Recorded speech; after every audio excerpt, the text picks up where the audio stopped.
Hello. Normally, I put the ad reads at the back end of the podcast so that you can hear the good stuff and not have to listen to me shill pointlessly for 2 minutes. And just so you know, I do this intentionally in our production because even I object to commercials as much as the next podcast listener. However, at this moment, I would ask that you indulge me because I've got a book coming out on April 30th, 2022 on Amazon, and I'd like you to go ahead and place your order right now.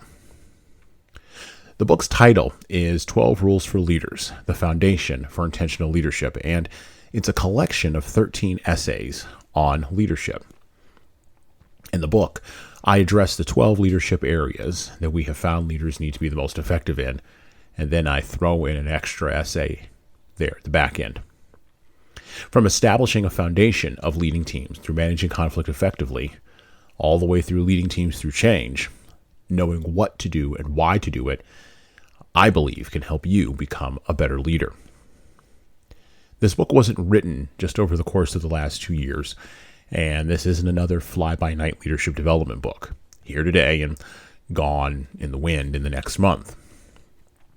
12 Rules for Leaders represents a continuation of the work we've been doing here at HSCT Publishing with our leadership training and development products and services, from Leadership Toolbox to Leading Keys, and it also represents the distillation of lessons we've learned, absorbed, and transmitted to others from training and developing around 15,000 managers and supervisors over the course of the last 10 years. This is no slouch of a book, but it's written in an easy-to-understand and easy-to-read direct format with practical tips that you can implement today, no matter your leadership problem, your leadership situation, or your leadership circumstances. It's kind of like getting coaching from me directly without having to pay my full coaching rate. I fundamentally believe that this is the book right now, for right now, because leaders like you are positioned to do great work during the truly revolutionary times we are living in, well, right now. And sometimes you need a book as a guide to help you through the work. So head on over to leadershiptoolbox.us and scroll down the homepage. Click on the link and add your name to the pre-order list for 12 Rules for Leaders, the Foundation for Intentional Leadership. And look for the book in hardcover, paperback, and Kindle format on Amazon on April 30th, 2022. By the way, we'll be talking about the rules in 12 Rules for Leaders in our podcasts, both the long and the short, throughout the months of May and June, so you don't want to miss out on that. And well, that was 3 minutes. So that's it for me. Out. Hello, my name is Jesan Sorrells, and this is the Leadership Lessons from the Great Books podcast, episode number 13. With my guest today, well, there is no guest today. This is one of those sit back and watch me work kind of episodes. What we're going to do today is we're going to winsomely and hopefully amusedly explore the serious impact of serious topics like bitterness, unforgiveness, and the focusing of such emotions on the historical direction of a nation state via the blinkered yet indomitable will of a mighty leader. I'm going to layer today and link together ideas, and we're going to break this video up into sections to make it a little bit easier to contemplate and to digest. I'm going to be reading revolutionary language, using that as a guiding railroad track with way stations through other writers who have clearly identified this revolutionary impulse and courageously documented it through the long and bloody history of the 20th century. We're going to be talking about the totalitarian impulse of the blindly willful. So, settle in. We're going to be doing a long sermon today.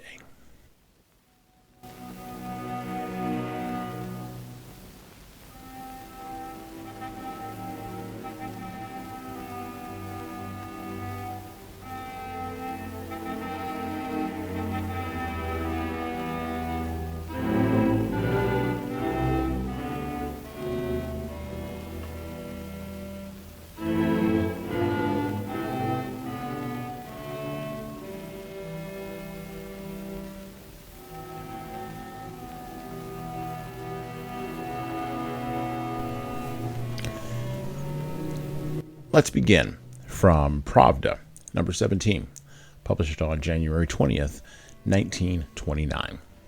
And I quote, "Bourgeois authors have been using up reams of paper, praising competition, private enterprise, and all the other magnificent virtues and blessings of the capitalists and the capitalist system. Socialists have been accused of refusing to understand the importance of these virtues and of ignoring quote-unquote human nature. As a matter of fact, however, capitalism long ago replaced small independent commodity production, under which competition could develop enterprise, energy, and bold initiative to any considerable extent, by large, very large-scale factory production, joint stock companies, syndicates, and other monopolies. Under such capitalism, competition means the incredibly brutal suppression of the enterprise, energy, and bold initiative of the mass of the population, of its overwhelmingly majority of 99 out of every 100 toilers. It also means that competition is replaced by financial fraud, nepotism, servility on the upper rungs of the social ladder. Far from extinguishing competition, socialism, on the contrary, for the first time creates the opportunity for employing it on a really wide and on a really mass scale, for actually drawing the majority of working people into a field of labor in which they can display their abilities, develop the capacities, and reveal those talents so abundant among people whom capitalism crushed, suppressed, and strangled in thousands and millions. Now that a socialist government is in power, our task is to organize the competition. The rich and the rogues are two sides of the same coin. They are the two principal categories of parasites which capitalism fostered. They are the principal enemies of socialism. These enemies must be placed under the special surveillance of the entire people. They must be ruthlessly punished for the slightest violation of the laws and regulations of a socialist society. Any display of weakness, hesitation, or sentimentality in this respect would be an immense crime against socialism. In order to render these parasites harmless to a socialist society, we must organize the accounting and the control of the amount of work done and of production and distribution by the entire people, by millions and millions of workers and peasants participating voluntarily, energetically, and with revolutionary enthusiasm. And in order to organize the accounting and control, which is fully within the ability of every honest, intelligent, and efficient worker and peasant, we must rouse their organizing talent, the talent that is to be found in their midst. We must rouse among them and organize on a national scale competition in the sphere of organizational achievement. The workers and peasants must be brought to see clearly the difference between the necessary advice of an educated man and the necessary control by the common quote-unquote worker and peasant of the slovenliness that is so usual among the quote-unquote educated. Well, I certainly hope that my level of revolutionary enthusiasm will be evident today as we open with the words of a man whose totalizing vision of how to reorder society emanated not from the depths of Western Europe or even from South America, where you may have anticipated it might have come from, but instead directly from the banks of the Volga River. Vladimir Ilyich Ulyanov, or as he's more commonly known these days, V.I. Lenin, was born in Strelitskaya Ulitska, Simburska, now Ulyanovskova, on 22nd of April, 1870, and he was the third of 8 children. Among his siblings, Lenin was closest to his sister Olga, whom he often bossed around. He had an extremely competitive nature and could be destructive, but in his early years he usually was comfortable with admitting his misbehavior.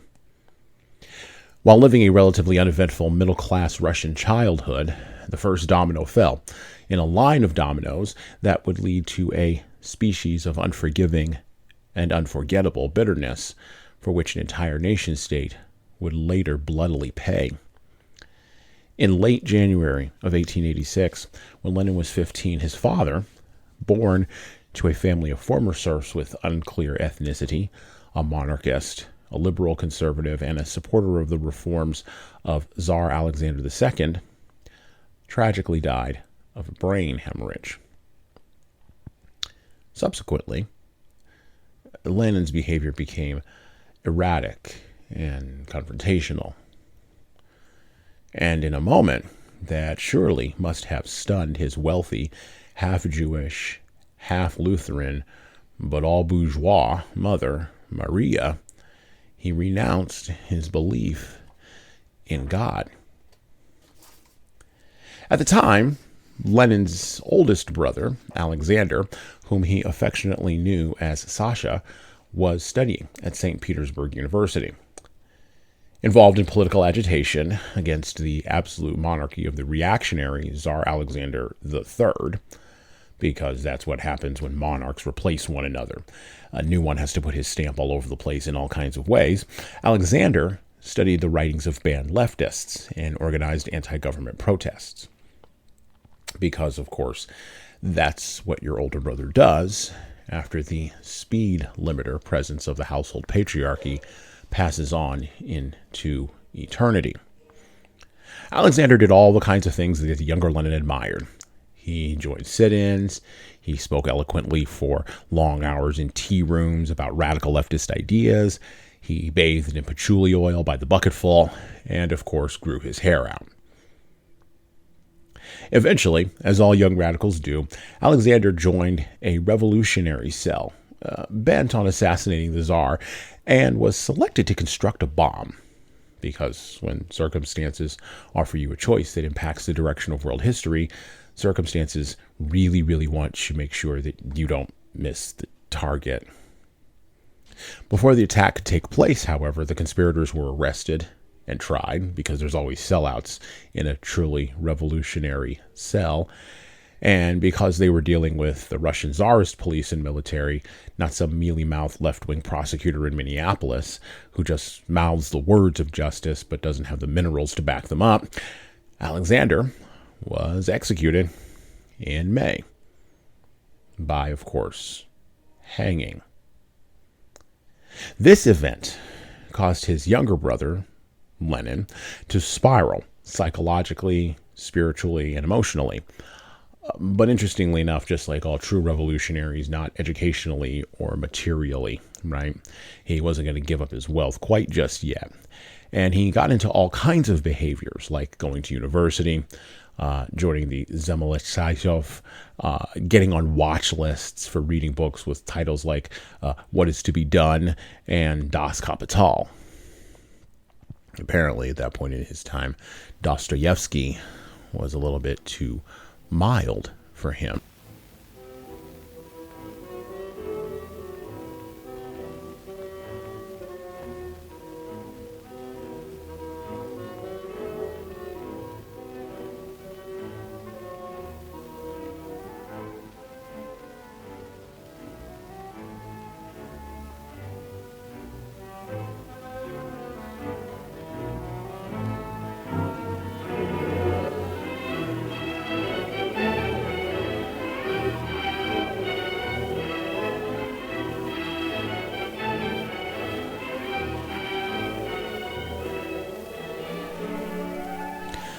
According to biographer Louis Fisher, writing in 1964, and I want to read a long quote from this in case you're watching, Lenin's collected writings reveal in detail, or listening, as you may be doing, Lenin's collected writings reveal in detail a man of iron will, self-enslaving self-discipline, scorn for opponents and obstacles, the cold determination of a zealot, the drive of a fanatic, and the ability to convince or browbeat weaker persons by his singleness of purpose, imposing intensity, impersonal approach, personal sacrifice, political astuteness, and complete conviction of the possession of absolute truth. His entire life became the history of the Bolshevik movement. Lenin was deeply intolerant of opposition and often dismissed outright opinions that differed from his own. He exhibited a propensity for mockery, ridicule, and ad hominem attacks, because that's what you do if you're a Bolshevik revolutionary. And he ignored facts that did not suit his argument, abhorred compromise, and very rarely admitted to his errors. He refused to change his positions or his opinions until he rejected them completely, after which he would treat the new view as if it was just as unchangeable as the old view. Lenin endorsed the violent actions of others and exhibited no remorse for those killed in the revolutionary cause. Many, many years later, after the patchouli and the long hair had hardened into a balding pate and more respectable clothes, he was speaking at the All-Russian Central Executive Committee of the Soviets. And, this was a place where political radicalization had long hardened into the bureaucratic fervor that all revolutionaries secretly crave. Lenin declared that, quote, "The state is an institution built up for the sake of exercising violence. Previously, this violence was exercised by a handful of moneybags over the entire people. Now, we want to organize violence in the interests of the people." Now, just to prove that it wasn't all about organizing state violence against parasites, walking out the bitterness and unforgiveness he had toward the world he thought robbed him of happiness and overweening pride and arrogance, Lenin the man proved to be, for the remainder of the 20th century, a template for how the great professional totalitarians should behave in his personal dealings as well. Aped by the many tyrants who were to follow in his very long wake, Lenin was concerned with physical fitness. He was fonder of pets than people.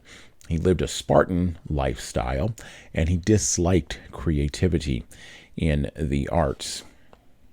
As a matter of fact, much later from now, we'll give you a quote from there about music after he had been forced to go to an opera. Now, he may have been a totalitarian, and he may have been willing to kill your wife and my wife and the wives of anybody else who he would need to kill in order to get his revolution started, or to just continue to see it go. But in his own life, he was remarkably conservative in his marriage, and he had almost no lifelong friends.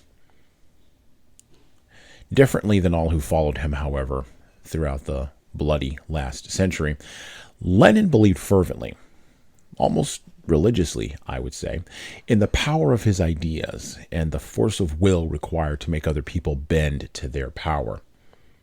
He disliked the cult of personality that grew up around him, that all of his acolytes and repressive followers would adopt as fait accompli during the time of rule and during their time of rule, all the way from Stalin and Ho Chi Minh to Fidel Castro and Kim Il-sung.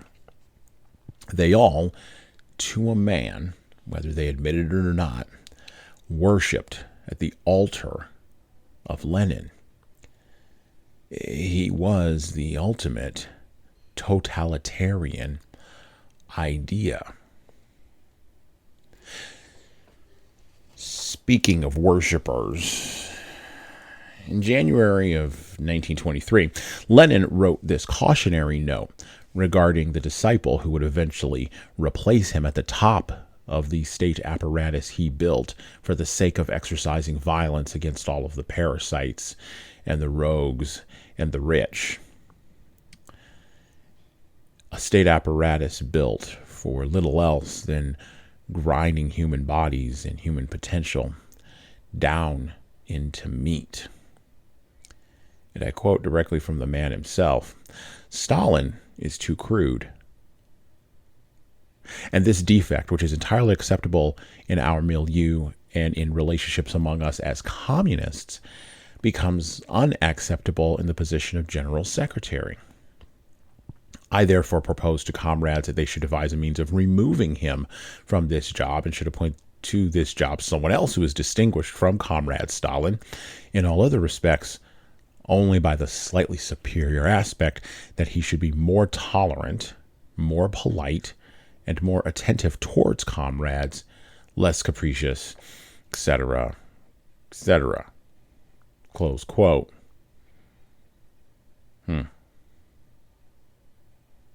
Stalin, Ho Chi Minh, Fidel Castro, Kim Il-sung, Chairman Mao, Saddam Hussein, Muammar Gaddafi. The difference between all of them and Stalin, and the difference between Stalin and Lenin, well, all of them to a man were tyrants. But Lenin was a totalitarian. And as I said before, he was a totalitarian ideal. And an ideal, no matter how many different ways you want to cut it at the top of a hierarchy, fundamentally judges you.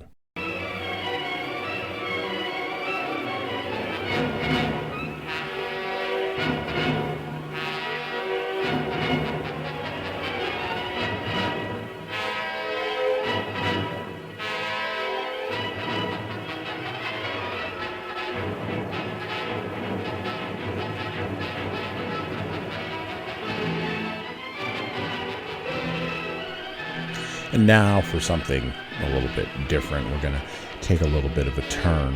After looking at Lenin, we're going to look at a contemporary, I guess, an older contemporary of Lenin. We're going to read a selection from something a little bit further down the trough. From Anton Chekhov's Champagne, a wayfarer's story. In the year in which my story begins, I had a job at a little station in one of our southwestern railways. Whether I had a gay or a dull life at the station, you can judge from the fact that for 15 miles round, there was not one human habitation, not one woman, not one decent tavern. And in those days, I was young, strong, hot-headed, giddy, and foolish. The only distraction I could possibly find was in the windows of the passenger trains and in the vile vodka which the Jews drugged with thornapple. Sometimes there would be a glimpse of a woman's head at a carriage window, and one would stand like a statue without breathing and stare at it until the train turned into an almost invisible speck. Or one would drink all one could of the loathsome vodka till one was stupefied and did not feel the passing of the long hours and days. Upon me, a native of the north, the steppe produced the effect of a deserted Tartar cemetery. In the summer, the steppe, with its solemn calm, the monotonous chirr of the grasshoppers, the transparent moonlight from which one could not hide, reduced me to listless melancholy. And in the winter, the irreproachable whiteness of the steppe, its cold distance, long nights, and howling wolves oppressed me like a heavy nightmare. There were several people living at the station. My wife and I, a deaf and scrofulous telegraph clerk, and 3 watchmen. My assistant, a young man who was in consumption, used to go for treatment to the town, where he stayed for months at a time, leaving his duties to me, together with the right of pocketing his salary. I had no children. No cake would have tempted visitors to come and see me, and I could only visit other officials on the line, and no oftener than once a month.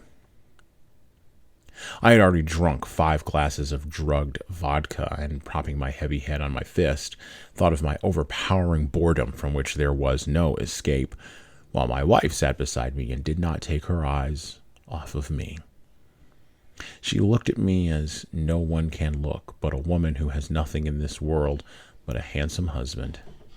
She loved me madly, slavishly, and not merely my good looks or my soul, but my sins, my ill humor and boredom, and even my cruelty when, in drunken fury, not knowing how to vent my ill humor, I tormented her with reproaches. That is a selection from Champagne, a Wayfarer's Story by Anton Chekhov. And Chekhov is part of a long line of Russian writers, Russian cultural tastemakers, who came up at the time when Lenin was agitating and preceded him by just either a generation or a half generation. Of course, the most famous of these Russian writers was the gentleman Fyodor Dostoevsky, and from Crime and Punishment to the Brothers Karamazov, from War and Peace and Anna Karenina to the selection that we just read there. Russian writing society and culture always seems to be driven by an obsession with answering this question: am I my brother's keeper?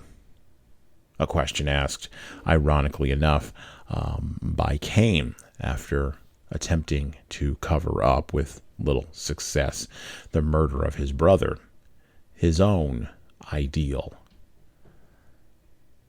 Chekhov's short story, Champagne, a Wayfarer's Story, a story of bitterness, resentment, pride, and arrogance, really focuses on that relationship between a wife, a husband, and the love of a man for his young aunt.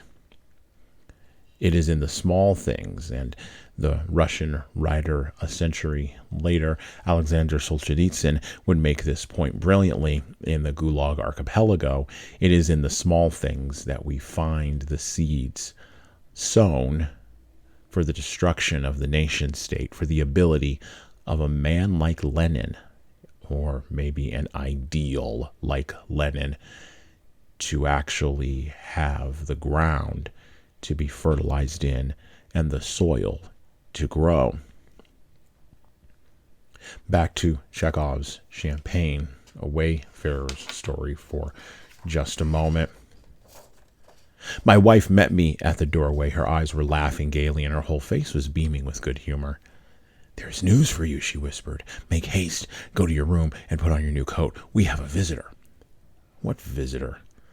"Aunt Natalia Petrovna has just come by train." "What Natalia Petrovna?" "The wife of my uncle, Semyon Fyodorich. You don't know her. She is very nice. Good woman." Probably I frowned, for my wife looked grave and whispered rapidly, "Of course it is queer having her come, but don't be cross, Nikolai, and don't be hard on her. She is unhappy, you know.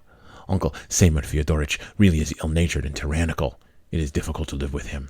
She says she will only stay 3 days with us, only till she gets a letter from her brother." My wife whispered a great deal more nonsense to me about her despotic uncle, about the weakness of mankind in general, and of young wives in particular, about its being our duty to give shelter to all, even great sinners, and so on. Unable to make head or tail of it, I put on my new coat and went to make an acquaintance with my aunt.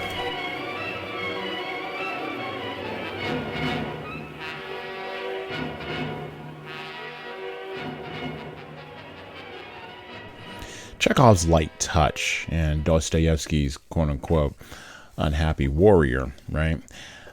Their demeanor and their writing and artistic demeanor worked out the tyrannical nature of small actions, small decisions, and small engagements, and really worked out, or began at least the thinking of working out how those actions, decisions, and engagements scale up and impact neighbors, community, and at a higher level, the nation state itself.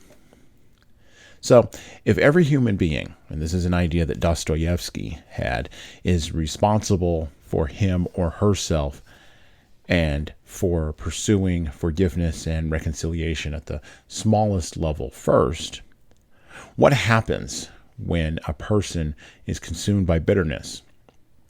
For instance, the bitterness that comes from everyday slights or betrayals, or even cosmic slights, like the death of a parent, or the destruction of a society or a culture for mere existing. And then that person seeks to create, through their own action or inaction, hell on earth. From Encyclopedia Britannica, Yitzhak Zuckerman, a hero of Jewish resistance to the Nazis in World War II and one of the few survivors of the Warsaw Ghetto uprising. Zuckerman was active in a federation of young Zionist organizers, Hayhalutz, and early favored armed resistance to the Nazi depredation against the Jews. He was quick to interpret the first mass execution of Jews as the beginning of a systematic program of annihilation. Perceiving the full scope of Nazi plans and realizing that they had nothing left to lose, Zuckerman and resistance leaders such as Abba Kovner and Mordecai Nemowitz found the determination to resist and to risk their lives. In March 1942, Zuckerman presented Hayhalutz at a meeting of Zionist groups and urged the creation and arming of a defense organization.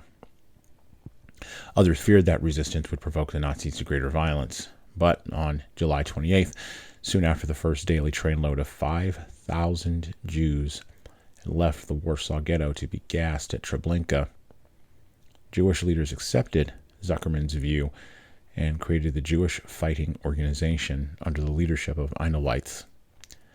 Zuckerman became one of his three co-commanders and also helped lead a political affiliate founded at the same time, the Jewish National Committee.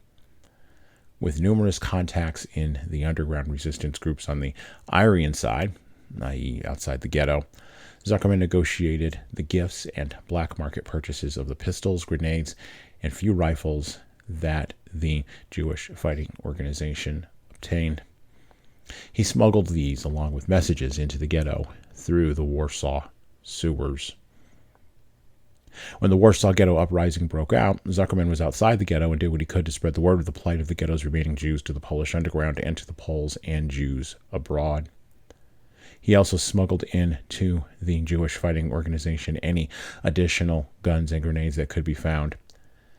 After 20 days of battle, Einowitz and his companions died when the Nazis overcame their command bunker and Zuckerman returned to the ghetto to take charge.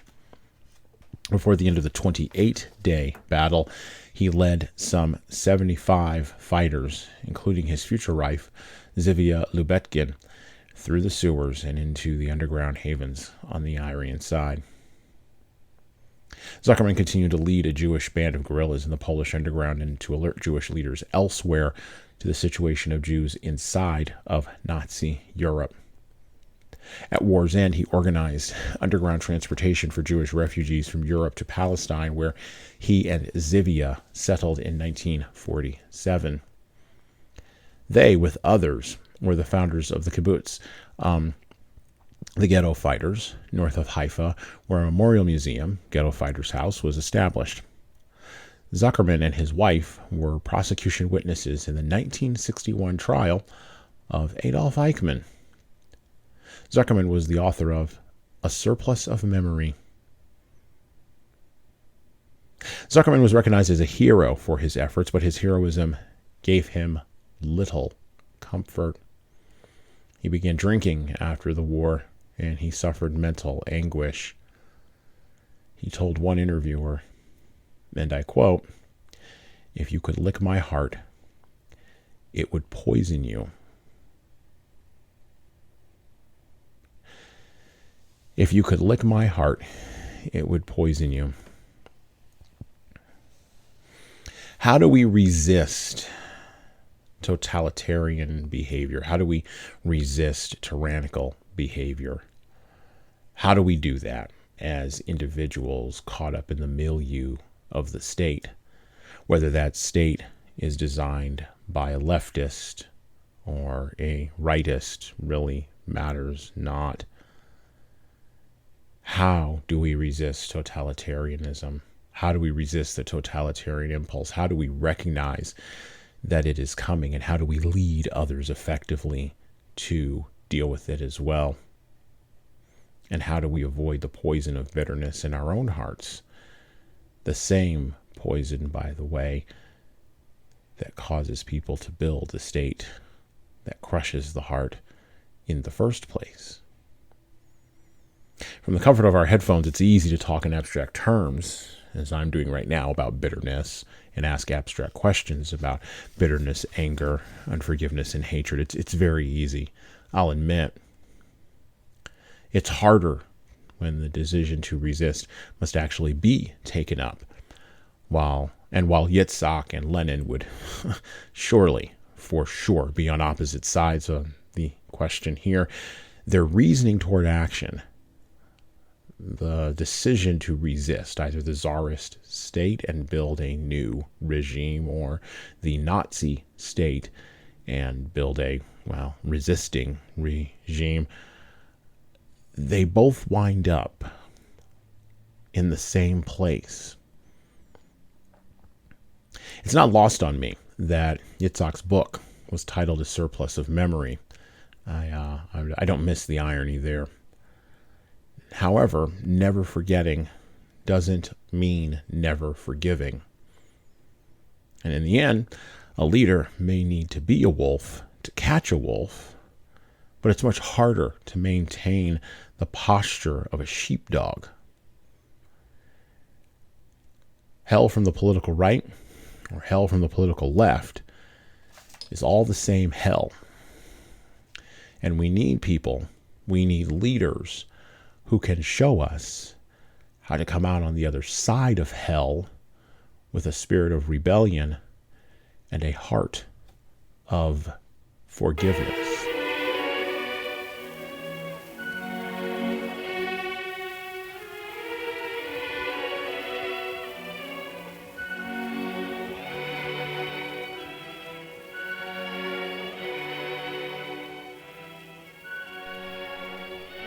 Speaking of hell, let's talk about your enemies, right? Because your enemies will seek to, manipulate you, right? If you have a heart that is unforgiving, if you have a heart that is so heavy with poison that if I licked it, it would poison me, and it's slowly killing you, and the only thing that you can do, the only way you can think to deal with it, is to turn on the very people who might save you. Your enemies, the people who are bent on your destruction, they'll pull a Napoleon. They'll get the heck out of your way and let you destroy yourself. And as a matter of fact, they might go a little bit further. They might help you destroy yourself. Whether we think about the wayfarer being lured into destruction by circumstance, or whether we think about Yitzhak being forced into a choice he may have never wanted to make, or we think about Lenin, who seems to have greedily pursued the ideal out of a sense of revenge, they all had enemies. They all had people who were observing them from the outside and wondering, how can I use this to benefit me and my end? How can I use this person's anger, bitterness, unforgiveness, sense of betrayal, mistrust? How can I come up on their blind side and get a hold of them? When you think about Lenin, the geopolitical event that surrounds him was, of course, World War I. And during the course of World War I, Lenin had actually been kicked out of Russia. Actually, before World War I, he'd been kicked out of Russia. The Tsarists were unhappy with his revolutionary fervor, and they thought the best way to deal with him was to get him to leave. And so Lenin began a tour. And he went on a tour of Europe for many, many years, and he stayed away from Russia. Now, that doesn't mean that he didn't write. He did. It doesn't mean he didn't make speeches. He did. It doesn't mean he didn't agitate for political change and political revolution all the way to the point of a bullet going into a body. He did. But it just means he didn't actually, and he wasn't actually either going home or at home to pull the trigger directly. Now, there are people watching this, right? Because it doesn't take much to raise the attention of people in Western Europe, and it really doesn't take much to capture the attention of the Germans at that time. We forget about it now because we live in the light of the Cold War, where Germany has been reduced to a shadow of its once former glory. But in the middle 19th century and well into the middle 20th century, Germany was the boogeyman of Europe. Germany was the Germany was the Russia of its day. It was the ghost that was in your closet. It was the Scooby-Doo villain that was revealed to be underneath everything. From the Kaiser to Hitler, everybody in Europe who was in politics, and everybody in Europe who was in culture, and everybody who in Europe was watching history watched the Germans very closely. With that being said, the Germans watched everybody else very closely as well, and one of the guys they really kept an eye on was this fellow, Lenin. Because at the end of the day, someone who's that bitter can probably be used, probably be leveraged, probably be thrown like a Molotov cocktail into a place to cause chaos. To quote from What If Number 2, a great book, by the way, you might want to pick it up, a collection of essays about counterfactual history written by historians, journalists, and others. The essay on the Finland Station is an interesting counterfactual. What if there had been no Finland Station? What if the Germans hadn't made it possible for Lenin to get back into Russia? What if the Germans had been less blinkered in their pursuit of destroying the dragon that only they could see, which was the Russian dragon? And I quote from No Finland Station, A Russian Revolution Without Lenin, by George Pfeiffer. World War II's devastation and the Cold War's rending would remind successive generations of suffering Germans that subversion, like poison gas, tends to spread beyond its intended limits. In the late winter of 1916 to 1917, secret exchanges between Wilhelm Strauss, its ambassadors in Bern and elsewhere, and the general staff confirmed, as one put it, that, quote, we must now definitely try to create the utmost chaos in Russia. Our support of the extreme Russian elements is preferable because that way the work is done more thoroughly. According to all forecasts, we count on the disintegration being so far advanced in 3 months or so that our military intervention will guarantee the collapse of Russian power. An official deal was therefore struck with St. Petersburg to exchange German nationals interned in Russia for Marxist exiles in Switzerland, who were to give the permission and means for transit.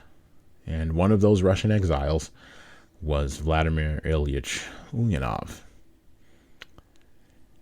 Your enemies will manipulate you if you are a leader, or at least they will seek to manipulate you to accomplish their own ends, particularly if you're willfully blind, arrogant, and blinkered by your own trauma.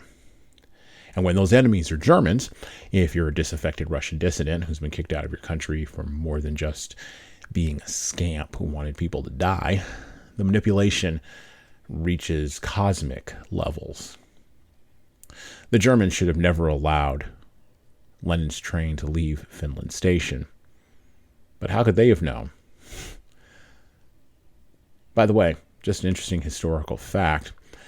In late September 1916, when all these secret exchanges were going on, when all this paper was flying back and forth, and when everything was getting real hot and heavy between the Germans and the Russians, at the Somme, a Bavarian army corporal named Adolf Hitler was dispatched with his unit to a place that Hitler himself described later on in less than glowing terms as, quote, a place more like hell than war.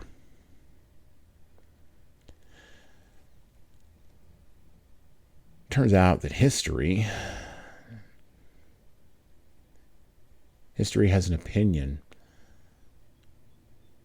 And history, well, history will win on its opinion of your leadership in the end.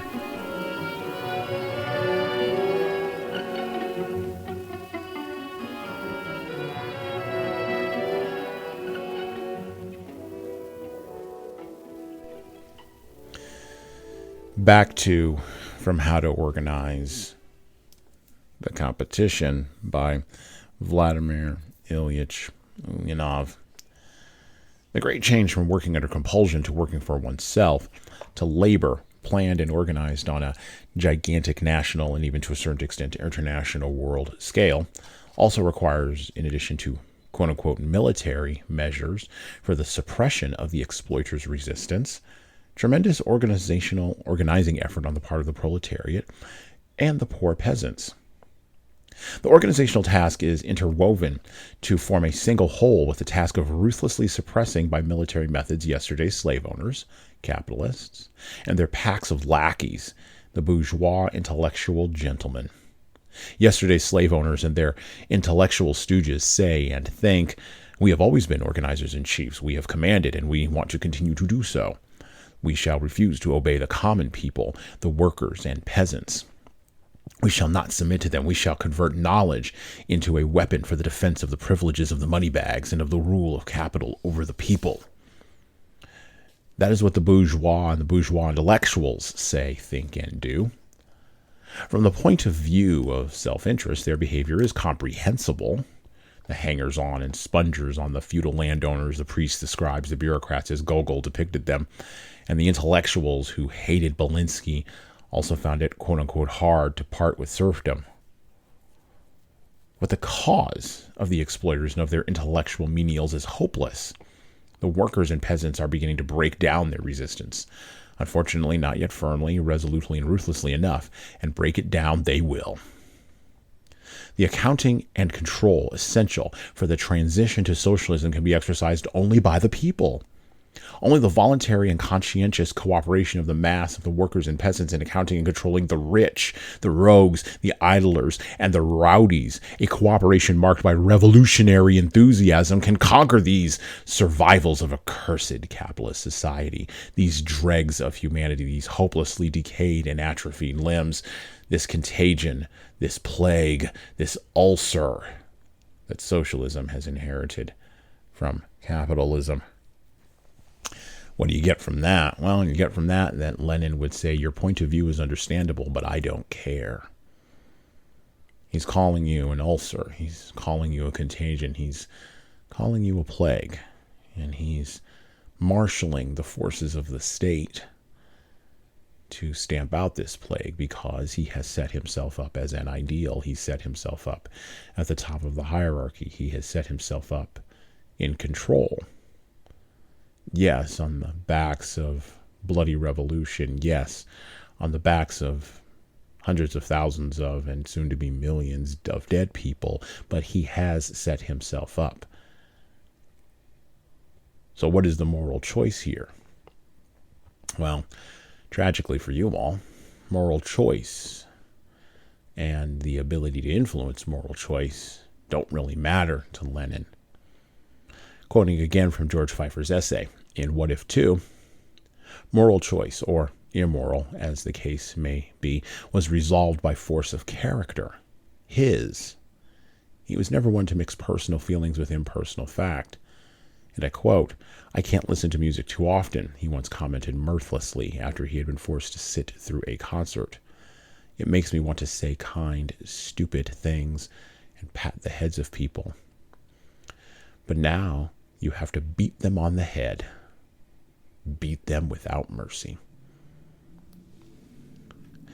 The leader for whom moral choice is resolved by force of character has either a character flaw or a judgment flaw or both flaws. And we would do well to remove those leaders from the handles, the machinations, and the levers of state power. Not give them more ability to expand into more spaces.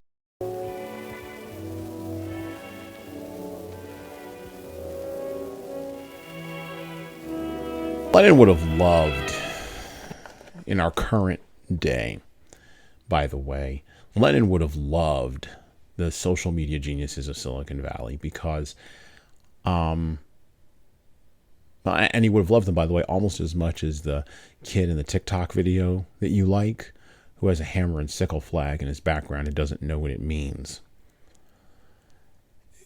He would have loved those folks because, quite frankly, they are grasped, they are powered, they are driven by a totalitarian ideal. Now, they may not be putting folks in gulags, and they may not be suppressing individuals away. They may not be allowing things on their platform that critique the very capitalism that gave them money away. They may not be holding up their fists in communistic fervor, saying, workers of the world, away. We're not political on this podcast. It's about leadership, but you can't look at a leader without like Lenin without being political. And I would be remiss to not, at the very minimum, bring up the point that when a leader, particularly a political leader, is strutting about the stage, expressing an ideal and demonstrating it, an ideal driven by a heart of bitterness and anger, a heart driven by disgust of humanity, and by a desire for the power to engage in pursuing a particular goal. When we see that leader strut about, when we read the words that they write, when we watch the YouTube videos that they make, we cannot be seduced. We should not be seduced. We dare not be seduced out of our reasoning mind or out of our gut sense that something is wrong into going down a road of totalitarianism, because these days that road is paved not at a national level, but at a global level. And when we have leaders in the corporate world, the business world, the medium-sized enterprise world, shaking hands with the beast, and I use that term on purpose, of global governance, in the vainglorious hope that they will be eaten last by the beast of a global entity who on the one hand says that they seek to organize the proletariat energy in the service of making sure, with military means of course, better outcomes, and then on the other hand says they're organizing all of it for our own good, because of course, just like Lenin before them, they know what is for my and your and everybody else who's listening to this is own good. Well, we should judge those people harshly. We should go and stop them as much as we possibly can, and we should raise our voices in opposition, because otherwise we might wind up in the position of Yitzhak, where the bitterness flows back downhill to our own hearts. Quoting from Klaus Schwab and the World Bank regarding ESG and the Great Reset, and I quote directly from their own words to you. To achieve a better outcome, the world must act jointly and swiftly to revamp all aspects of our societies and economies, from education to social contracts and working conditions. Every country, from the United States to China, must participate in every industry, from oil and gas to tech, must be transformed. In short, we need a great reset of capitalism. Incremental measures and ad hoc fixes will not suffice to prevent this scenario. We must build entirely new foundations for our economic and social systems. The level of cooperation and ambition this implies is unprecedented, but it is not somehow or not some impossible dream. In fact, one silver lining of the pandemic is that it has shown how quickly we can make radical changes to our lifestyles. Almost instantly, the crisis forced businesses and individuals to abandon practices long claimed to be essential, from frequent air travel to working in an office. Likewise, populations have overwhelmingly shown a willingness to make sacrifices for the sake of healthcare and other essential workers and vulnerable populations, such as the elderly. And many companies have stepped up to support their workers, customers, and local communities in a shift toward the kind of stakeholder capitalism to which they had previously paid lip service. Clearly, the will to build a better society does exist. We must use it to secure the great reset that we so badly need. That will require stronger and more effective governments, though this does not imply an ideological push for bigger ones. And it will demand private sector engagement every step of the way.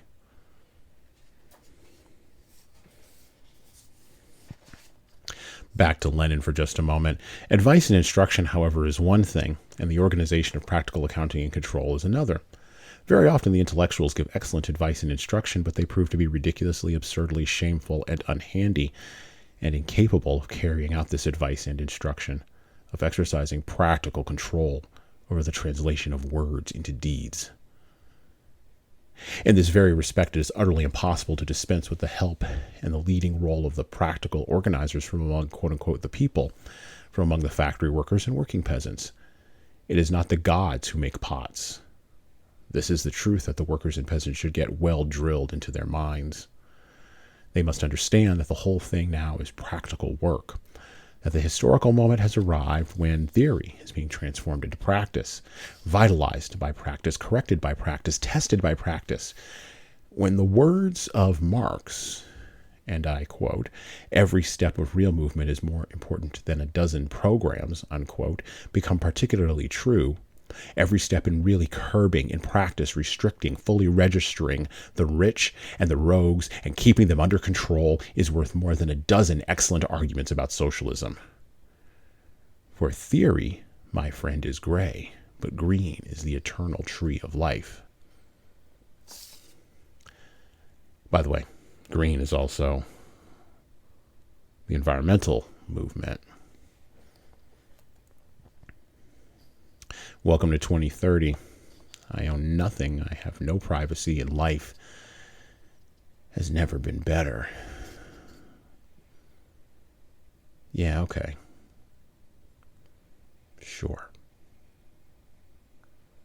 It turns out that a little over 100 years after Lenin moseyed on back home in a sealed train, turns out we haven't learned anything in the West, I guess, or globally.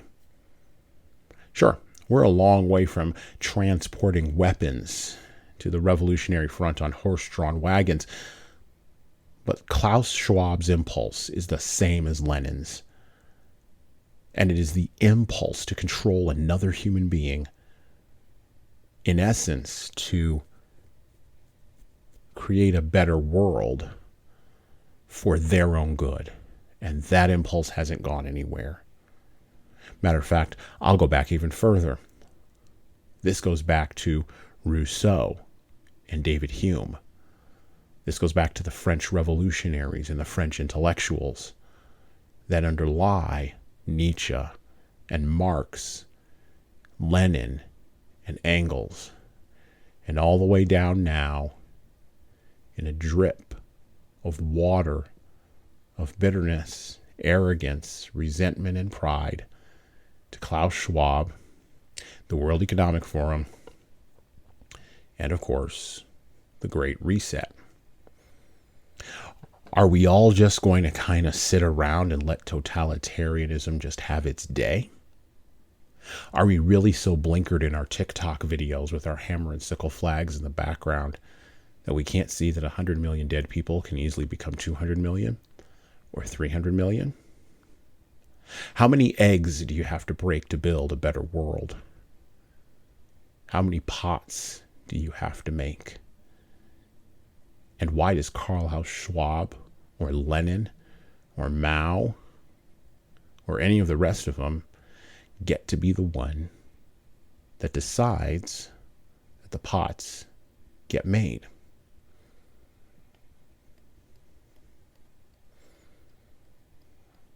Lenin believed that liberty was merely a mask for bourgeoisie repression of the masses. He didn't believe in liberty. But the problem now that we have in the year of our Lord 2022 is that the masses now have social media, and we have built panopticons because of our own overweening self-interest, selfishness, selfish desire.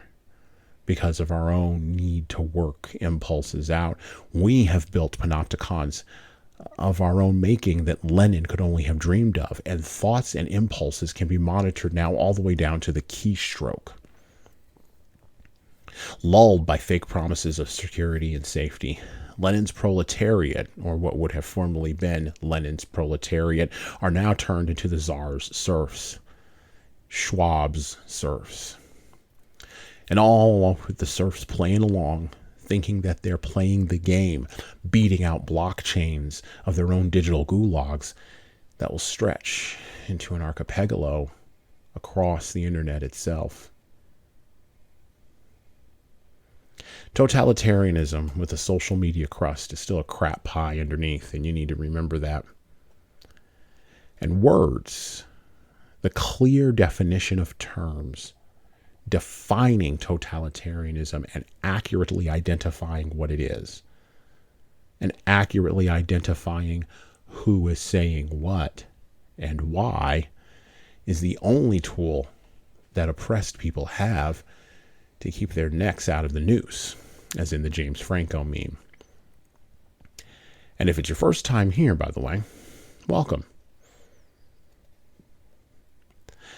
To wrap up, from How to Organize the Competition by Vladimir Ilyich Ulyanov. Thousands of practical forms and methods of accounting and controlling the rich, the rogues, and the idlers must be devised and put to a practical test by the communes themselves, by small units in town and country. Variety is a guarantee of effectiveness here, a pledge of success in achieving the single common aim: to clean the land of all Russian vermin, of fleas, of rogues, of bugs, the rich, and so forth. In one place, half a score of rich dozen rogues, half a dozen workers who shirk their work in the manner of rowdies, the manner in which many compositors in Petrograd, particularly in the party print shops, shirk their work, will be put in prison. In another place, they will be put to cleaning latrines. In a third place, they will be provided with yellow tickets after they have served their time, so that everyone shall keep an eye on them as harmful persons until they reform. In a fourth place, 1 out of every 10 idlers will be shot on the spot. In a fifth place, mixed methods may be adopted, and by probational release, for example, the rich, the bourgeoisie intellectuals, the rogues and rowdies who are corrigible will be given an opportunity to reform quickly. The more variety there will be, the better and richer will be our general experience. The more certain and rapid will be the success of socialism, and the easier it will be for practice to devise, for only practice can devise, the best methods and means of struggle.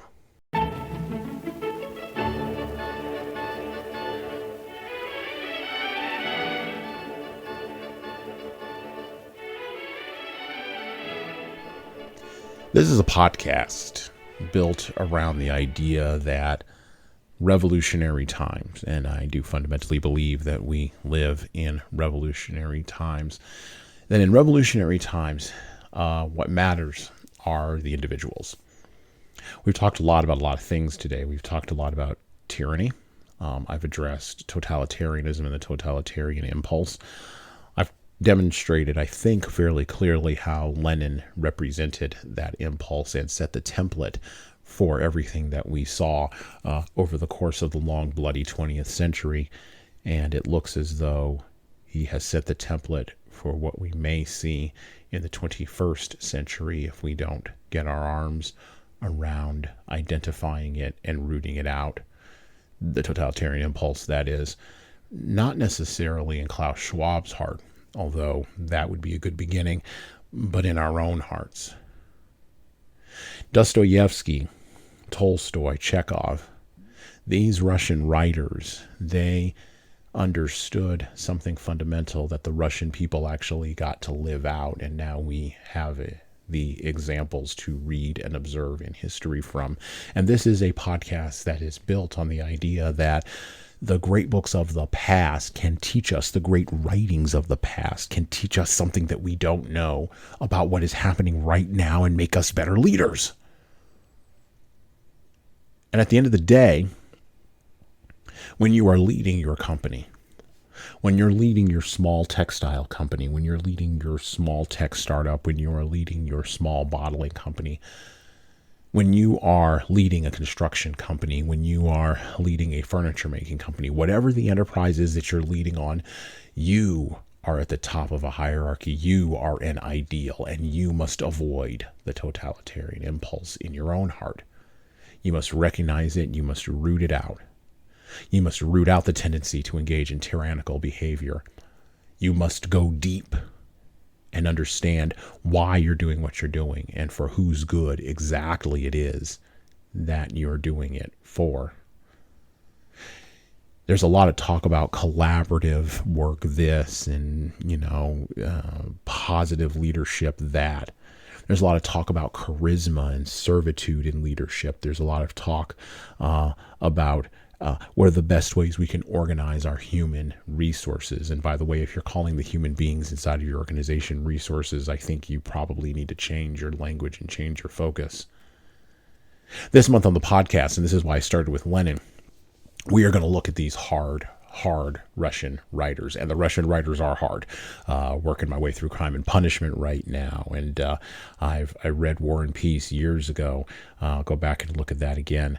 And of course, we're going to look at Alexander Solzhenitsyn and A Day in the Life of Ivan Denisovich. And of course, the Gulag Archipelago. Because we have to look at the work and the writing of the people who came before us, so that in these times we don't become seduced by revolution or ground down by this idea that we can't do anything and that somehow we are powerless and that events will merely sweep us along and we'll somehow wind up in 2030 where we'll own nothing and we'll pretend to like it.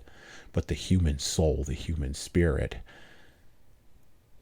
will be put out like a light. Nothing is guaranteed as a leader, and nothing's guaranteed as a follower. Nothing is guaranteed in this world. You have to work for it. You have to fight for it. You have to indeed advocate for it. And so, a word about tyranny and totalitarianism to wrap up. Tyrants tend to fall, and tyrannies tend to end, and the totalitarian impulse never goes away, but tyranny itself, the rule of a totalitarian over you, whether that rule is your boss or that rule is the leader of a nation state, tyrants fall and tyrannies end when their iniquity, like that of the Amorites in the Old Testament, is judged to be complete.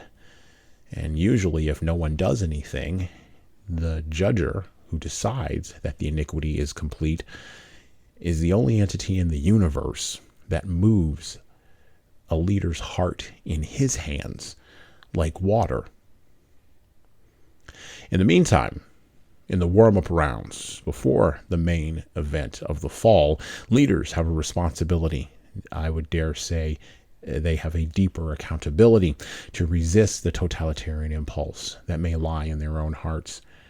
And they need to recognize and root out all of the little amateur tyrants that are in their midst, in whose bitter heart a totalizing impulse might nestle.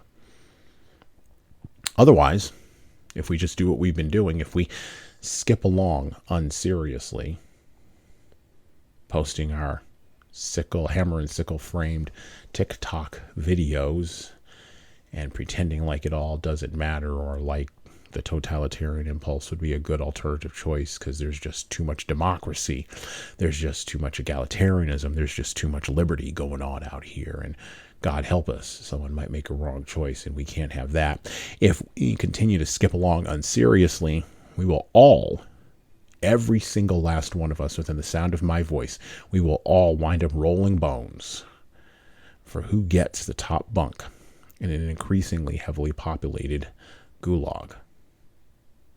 And if you think I'm being over the top, if you think I'm being crazy, if you think that I am being, well, exaggerative, the Chinese call themselves Leninist capitalists.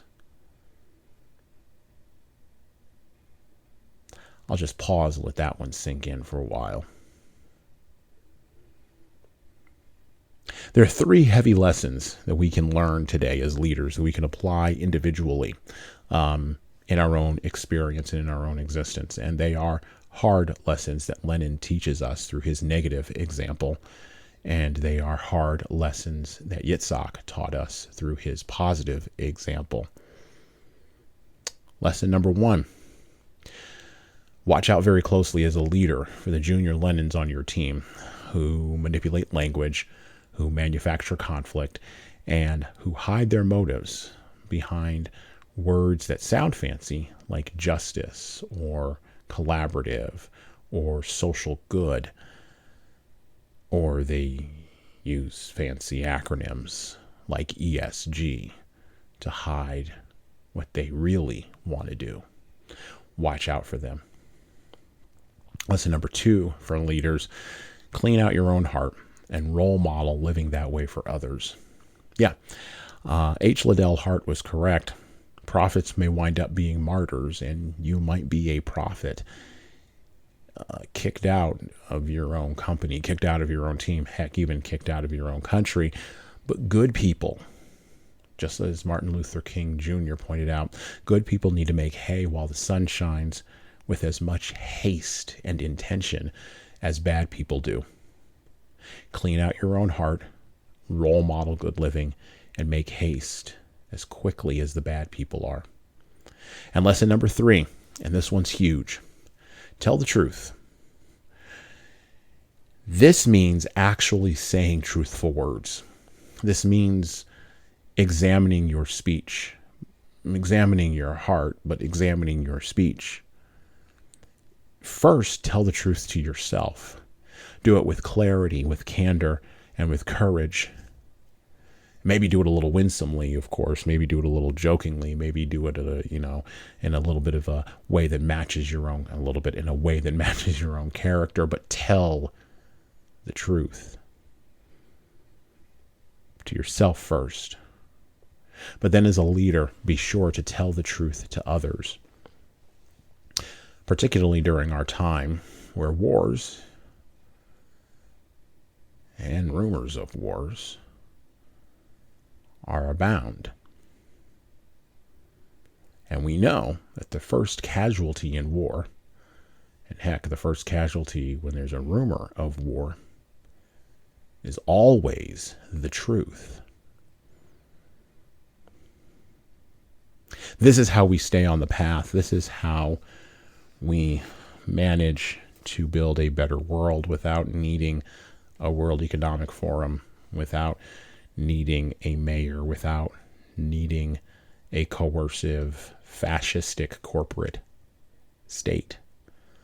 This is how we build a better world, starting in the individual things that we can do in our individual lives, and working in concentric circles out to impact a much larger community. An ideal judges you, so choose your ideal carefully. Who do you want to be judged by? Do you want to be judged by the state? Do you want to be judged by the family? Do you want to be judged by your community? Or do you want to be judged by God? Who is the ideal that you want to be judged by? Choose your ideal carefully. And then, when the Lenins show up, you won't have bitterness in your heart. You might have a spirit of rebellion. You might have a spirit of resistance. But at least you'll be rebellious, and at least you'll be resisting Not only knowing why you're doing what you're doing, but you'll be able to do it with a light heart, knowing that your ideal is not here on earth and is not temporal, but is somewhere else and is eternal. All right. Well, that's it for me.